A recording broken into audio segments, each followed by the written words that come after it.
तो चाहते हैं कि समाज वैसा ही रहे जिसमें ऊंच नीच रहे, जात पात रहे, दलित लड़कियों के साथ रेप किया जाए, ठाकुर के कुओं से पानी नहीं भरने दिया जाए, दलितों को बहुजनों को शिक्षा से वंचित रखा जाए, उनको अधिकारों से वंचित रखा जाए। और संक्षेप में ये पूरे भारतीय संविधान पर एक हमला है, क्योंकि आरक्षण की अवधारणा कोई हवा से नहीं आई है, वो भारतीय संविधान की देन है, बाबा साहेब अम्बेडकर की देन है। तो संक्षेप में ये पूरे भारतीय संविधान पर हमला है। और अब तो इन लोगों ने उसके साथ और भी मुद्दे जोड़ दिए हैं कि यूजीसी कानून भी वापस लो, तो एससी एसटी एक्ट भी खत्म करो। तो ये लोग पूरे भारत को फिर एक मनुवादी समाज बनाना चाहते हैं।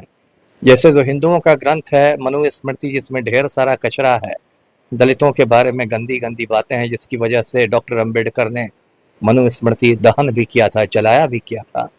तो ये सामंती गुंडे जो हैं, ये फिर उसी मनुस्मृति के रास्ते भारत को ले जाना चाहते हैं, संविधान के रास्ते नहीं।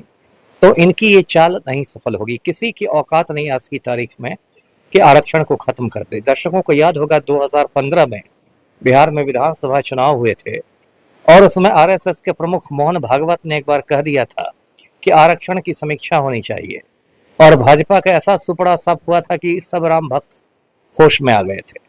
तो ये सब नहीं है, क्योंकि देखिए, अगर आप सीधे अंक गणित देखिए तो लगभग 70% या उससे भी ज्यादा आबादी भारत में दलित बहुजनों की है।